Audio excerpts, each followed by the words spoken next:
Hello student, कैसे हो? आशा करता हूँ ठीक ही होंगे। आज हम कक्षा 9 का फिजिक्स का एक टॉपिक ऊर्जा का अध्ययन करेंगे। देखिए, ऊर्जा। तो कल हमने कार्य को पढ़ा था और बताया था कि जब किसी वस्तु पर बल लगाते हैं और वस्तु बल की दिशा में विस्थापित होती है तो हम कहते हैं कार्य किया गया, वस्तु पर कार्य किया गया। आज जो है ऊर्जा, जो एक प्रकार से कार्य पर ही संबंधित है। तो ऊर्जा किसी वस्तु या मशीन के कार्य करने की क्षमता को ऊर्जा कहते हैं। किसी वस्तु या मशीन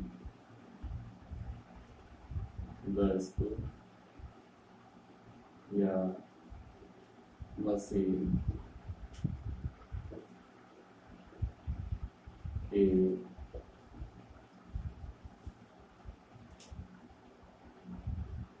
कार्य करने की,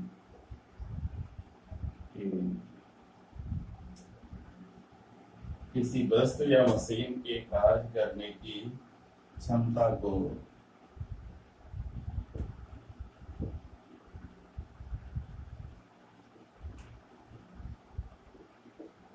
उसकी ऊर्जा कहते हैं। उसकी ऊर्जा कहते हैं।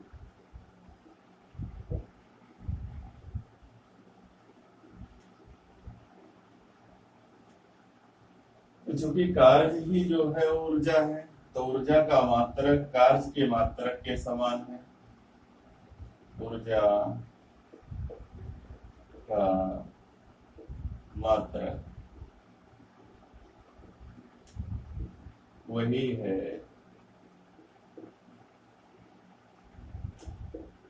जो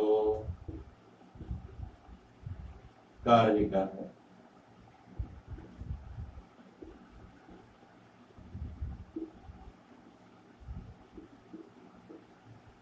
ऊर्जा का मात्रक वही है जो कार्य का है, अर्थात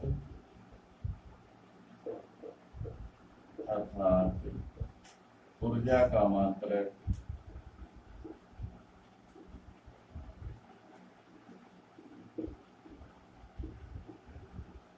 जूल है।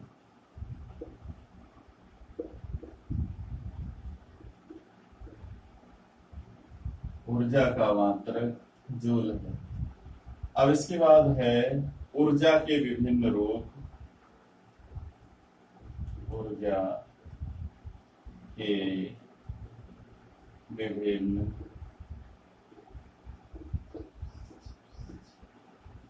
रूप।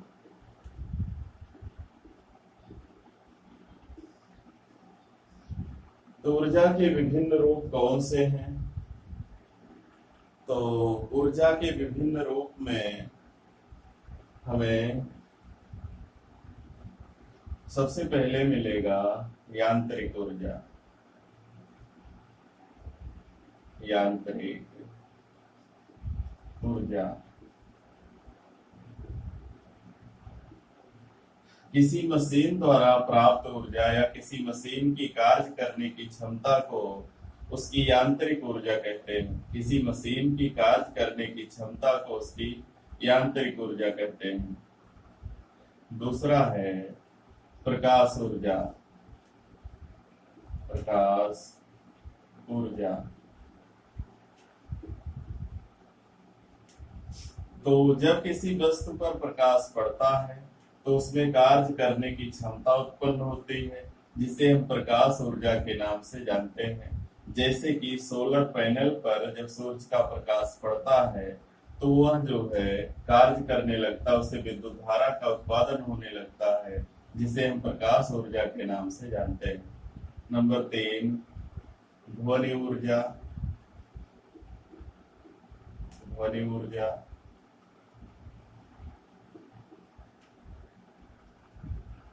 ध्वनि ऊर्जा क्या है? जब किसी वस्तु पर ध्वनि पड़ती है तो ध्वनि के कारण उसमें कार्य करने की जो क्षमता उत्पन्न होती है उसे ध्वनि ऊर्जा कहते हैं। जैसे जब हम किसी माइक में बोलते हैं तो हमारी ऊर्जा जो है हमारे बोलने की यानी हमारी मुंह से निकली हुई ध्वनि जो है वो विद्युत के रूप में बदल जाती है और आगे बढ़ती है, तो इस ऊर्जा को ध्वनि ऊर्जा कहते हैं। और जब ध्वनि हमारी आगे बढ़ती है विद्युत चुम्बकीय तरंगों के रूप में, तो आगे एम्पलीफायर जो है उसकी आवाज को तेज करता है।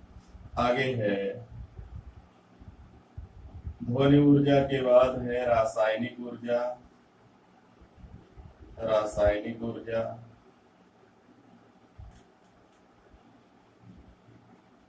विभिन्न रसायनों के द्वारा उसमें जो कार्य करने की क्षमता होती है उसे रासायनिक ऊर्जा कहते हैं। जैसे विभिन्न प्रकार की बैटरियां हैं, इसमें विभिन्न प्रकार के रसायन भरे होते हैं और उन रसायनों के द्वारा बैटरी से हमको विद्युत धारा मिलती है। तो रासायनिक ऊर्जा हो गया। नंबर 5 उष्मीय ऊर्जा। जब हम किसी वस्तु को गर्म करते हैं तो उसमें कार्य करने की क्षमता उत्पन्न होती है, जिसे हम उष्मीय ऊर्जा के नाम से जानते हैं। इसके बाद है पवन ऊर्जा।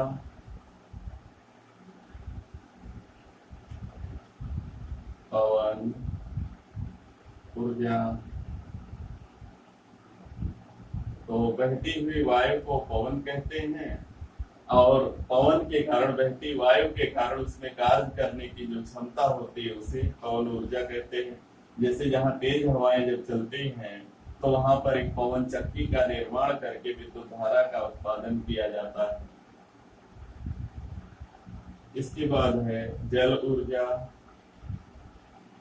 जल ऊर्जा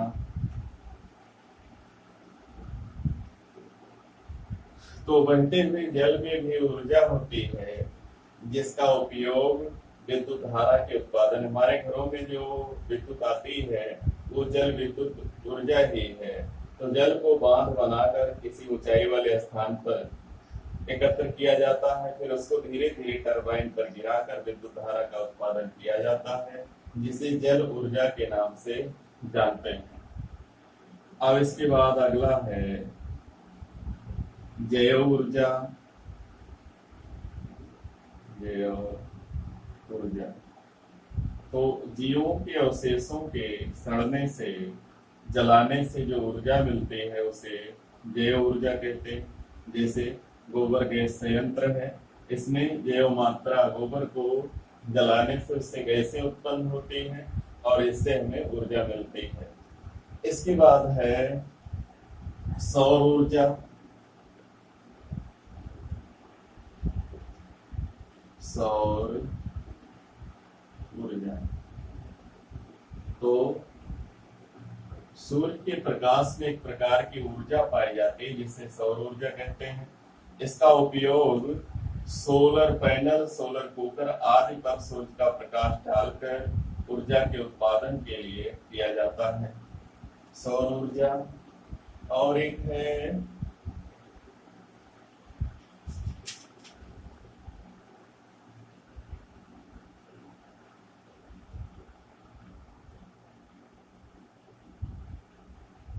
विद्युत ऊर्जा।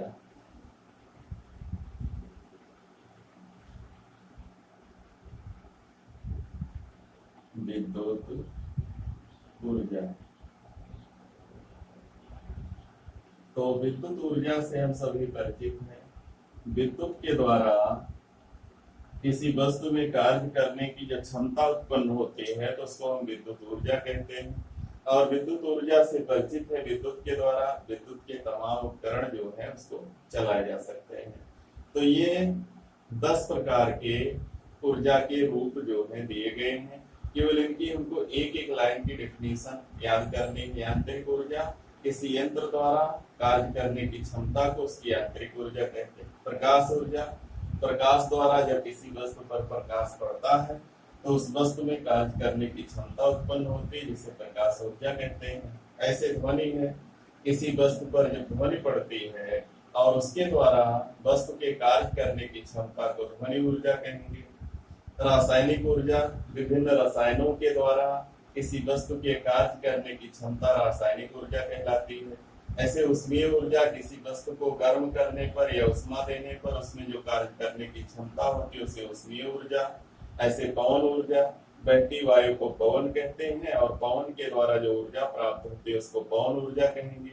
जल ऊर्जा, तो बहते हुए जल में ऊर्जा होती है, हम जल को किसी बांध बनाकर रोक लेते हैं ऊंचाई वाले स्थान पर, फिर उससे गिराकर जल विद्युत का उत्पादन किया जाता है, जिसे जल ऊर्जा के नाम से जानते हैं।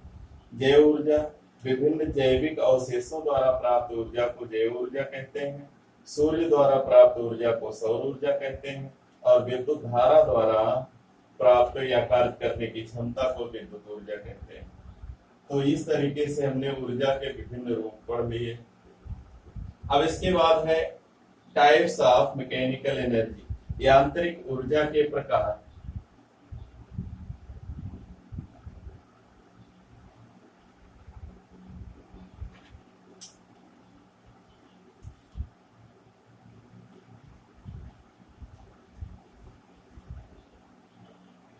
यांत्रिक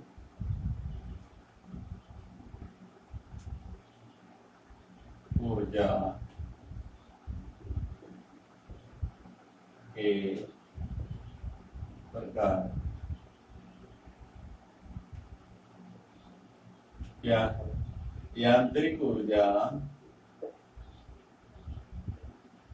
यांत्रिक ऊर्जा दो प्रकार की होती है।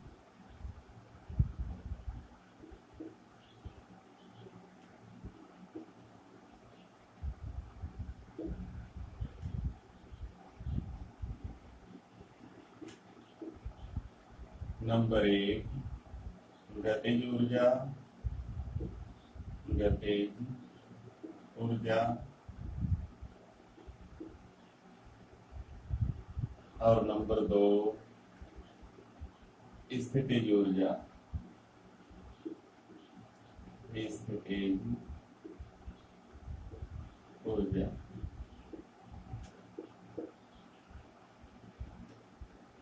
तो यांत्रिक ऊर्जा दो प्रकार की है, पहला गतिज ऊर्जा और दूसरा है स्थितिज ऊर्जा। तो इसमें हम सबसे पहले पढ़ते हैं गतिज ऊर्जा क्या है। गतिज ऊर्जा काइनेटिक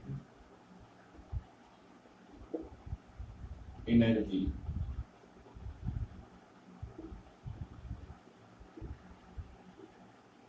काइनेटिक एनर्जी, गतिज ऊर्जा। देखते गतिज ऊर्जा क्या है? किसी वस्तु में या किसी वस्तु की गति के कारण, किसी वस्तु की गति के कारण उसमें कार्य करने की जो क्षमता होती है उसे उस वस्तु की गतिज ऊर्जा कहते हैं। तो इसके लिए एक हम उदाहरण लेते हैं। मान लो ये हमारा कोई दृढ़ आधार है, जैसे छत मान लो, और इसमें एक लगा हुआ है वो, इसे में एक धागा बांधकर एक लोहे का गोल पिंड इससे लटका देते हैं और लटकाने के बाद इसको खींच कर इधर छोड़ देते हैं। जब खींच कर छोड़ेंगे तो ये दोनों तरफ दोलन करने लगेगा।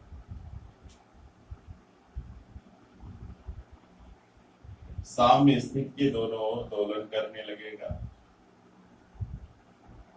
अब मान लीजिए दोलन करते समय यहाँ पर कोई मान लो मेज है या जमीन है, ये इसमें टच नहीं कर रहा है, थोड़ा इसके ऊपर से ऐसे जा रहा है मेज की। ये हमारा समतल मेज है, इस पर हम कोई वस्तु रखते हैं, मान लो माचिस रखते हैं। क्या होगा जब हम इसको यहां से खींच के ऐसे छोड़ेंगे तो ये जाके इसको मारेगा टक्कर, और उस टक्कर के कारण ये जो है अपने स्थान से दूर हट जाएगा। और हमने कल कार्य में पढ़ा था, जब हम किसी वस्तु पर बल लगाते हैं और वस्तु बल की दिशा में विस्थापित हो जाती है तो हम कहते हैं कार्य किया गया। और कार्य करना ही ऊर्जा कहलाता है। किसी वस्तु के कार्य करने की क्षमता को ही ऊर्जा कहते हैं। तो कहेंगे कि इसमें ऊर्जा है इस पिंड में, तभी ये पिंड को, वस्तु को अपने स्थान से हटा दिया। तो ये पिंड है और इसको जब हमने ऐसे खींच के छोड़ा तो ये जाके इससे टकराएगा, टकराने के बाद ये अपने स्थान से हट जाएगा। तो हम कहेंगे पिंड पर कार्य किया गया। कार्य किसने किया? कार्य इसने पिंड ने किया, और पिंड पर कार्य हमने किया उसको खींचकर। जो हमने पिंड पर कार्य किया वो पिंड की स्थितिज ऊर्जा के रूप में संचित हो गया, और जब हमने इसको यहाँ से छोड़ा तो स्थितिज ऊर्जा बदलेगी गतिज ऊर्जा में, और वो गतिज ऊर्जा इसको टक्कर देगी जिसके कारण कार्य होगा और ये अपने स्थान से हट जाएगा। अब देखें गतिज ऊर्जा किन बातों पर निर्भर करती है। अगर ये पिंड बहुत छोटा सा हो तो ये वस्तु थोड़ी सी आगे जाकर रुक जाएगी। अगर पिंड भारी हो, बड़ा हो, तो ये काफी दूर तक चली जाएगी, यानी कहने का मतलब ज्यादा कार्य करेगी। यम का मान, इसका द्रव्यमान कम होने पर कम कार्य होगा, ज्यादा होने पर ज्यादा कार्य होगा। ऐसे ही अगर पिंड जो है मान लो एक निश्चित द्रव्यमान का है, अगर हम इसको ऐसे थोड़ा खींच के छोड़े तो थोड़ी दूर तक इसको भगाएगा, और ज्यादा खींच के छोड़े तो काफी दूर तक भगाएगा। यानी जितने तेजी से आकर इससे टकराएगा उतने ज्यादा इसको दूर भगाएगा।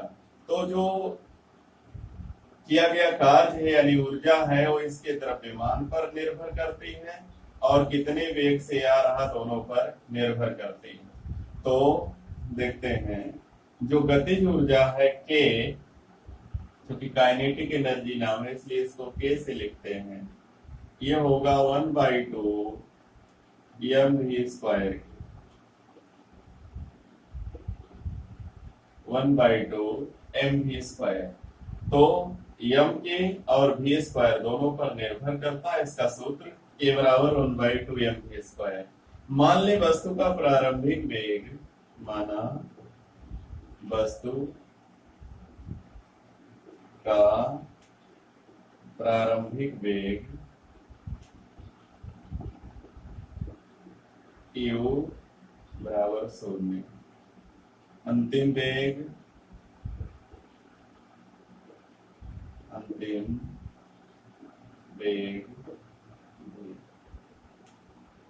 विस्थापन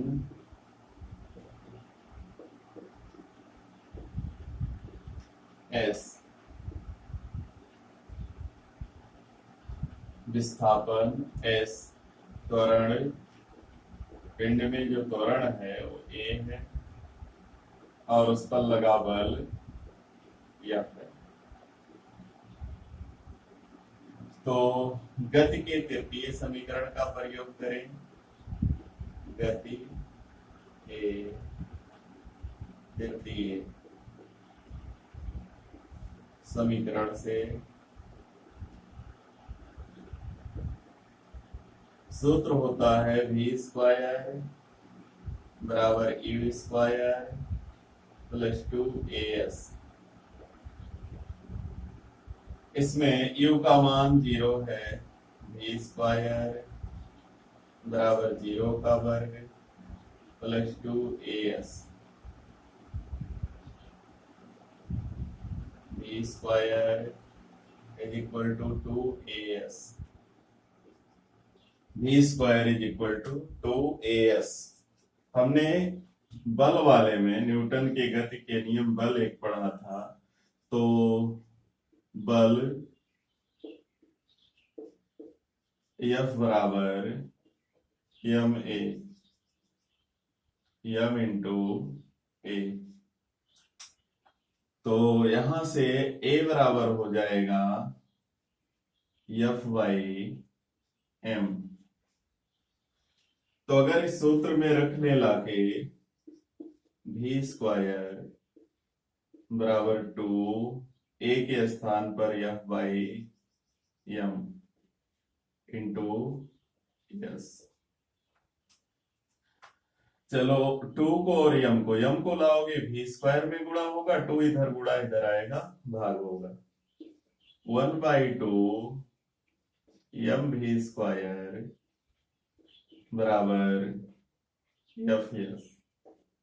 और कल हमने पढ़ा था जो F × S यानी बल गुणे विस्थापन को कार्य कहा जाता है। तो 1/2 mv² बराबर W। यही कार्य जो है पिंड की गतिज ऊर्जा में बदल जाएगा। तो इसको हम कहेंगे k बराबर 1/2 mv²। ये हमारा गतिज ऊर्जा का फार्मूला। इस तरीके से हम इसको निकाल सकते हैं, सिद्ध कर सकते हैं कि गतिज ऊर्जा मिलती कैसे है। के बराबर 1/2 mv² का निगमन कैसे किया जा सकता है। तो ये हो गया गतिज ऊर्जा। तो जो ऊर्जा का मात्रक है वही गतिज ऊर्जा का मात्रक है। किसी वस्तु में उसकी गति के कारण जो कार्य करने की क्षमता होती है उसे उस वस्तु की गतिज ऊर्जा कहते हैं। और गतिज ऊर्जा के बराबर 1/2 mv²। निकालते कैसे, गति के तृतीय समीकरण से u का मान 0 रख देते हैं और a का मान F/m रख देते हैं। तो हमको मिल जाता है किया गया कार्य W बराबर ½ mv²। और W जो है वही गतिज ऊर्जा है, तो K बराबर 1/2 mv²। अब देखते हैं इसका दूसरा पार्ट, स्थितिज ऊर्जा।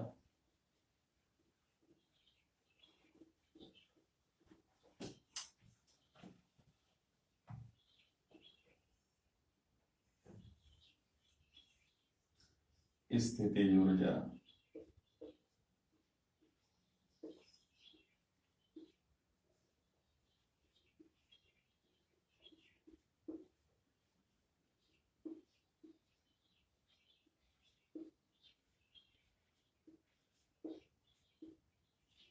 Potential energy.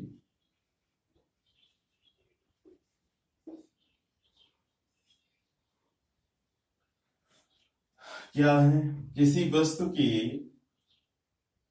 विशेष स्थिति या विकृत अवस्था के कारण उसमें कार्य करने की जो क्षमता होती है उसे उस वस्तु की स्थितिज ऊर्जा कहते हैं। किसी वस्तु की विशेष स्थिति या विकृत अवस्था के कारण उसमें कार्य करने की जो क्षमता होती है उसे उस वस्तु की स्थितिज ऊर्जा कहते हैं।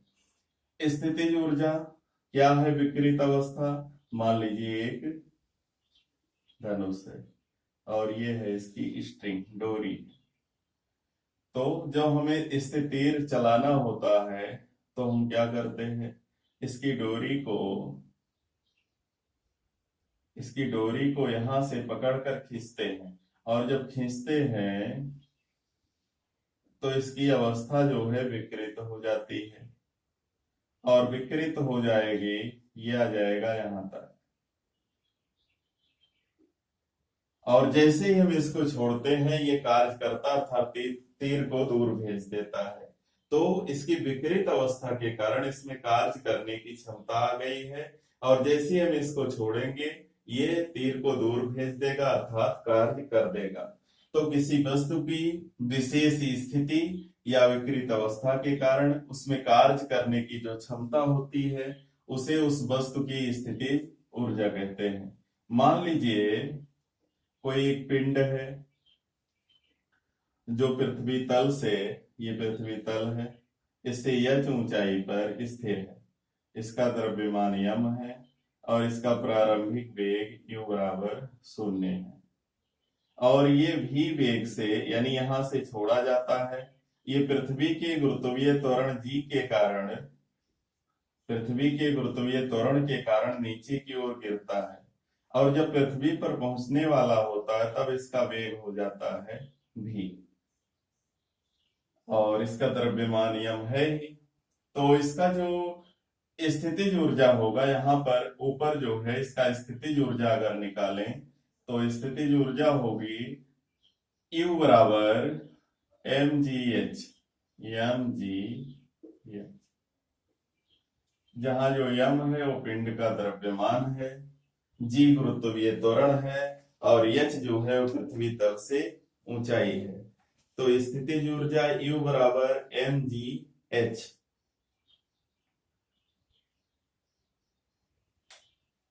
इसको हम गुरुत्वीय स्थितिज ऊर्जा के नाम से भी जानते हैं। किसी पिंड की गुरुत्वीय स्थितिज ऊर्जा U बराबर mgh, जहां m पिंड का द्रव्यमान है, g गुरुत्वीय त्वरण है और h पृथ्वी तल से पिंड की ऊंचाई है।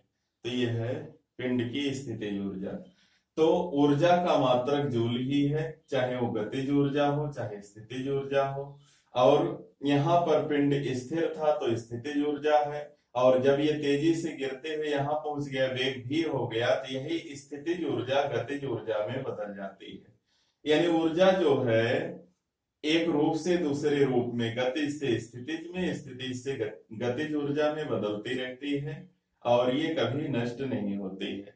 तो जो यांत्रिक ऊर्जा का संरक्षण है, इसका अध्ययन हम अगले वीडियो में करेंगे। तब तक हमारे वीडियो को लाइक कीजिए, शेयर कीजिए और चैनल को सब्सक्राइब कीजिए। सरकार द्वारा निर्धारित लॉकडाउन का पालन करते रहिए। धन्यवाद।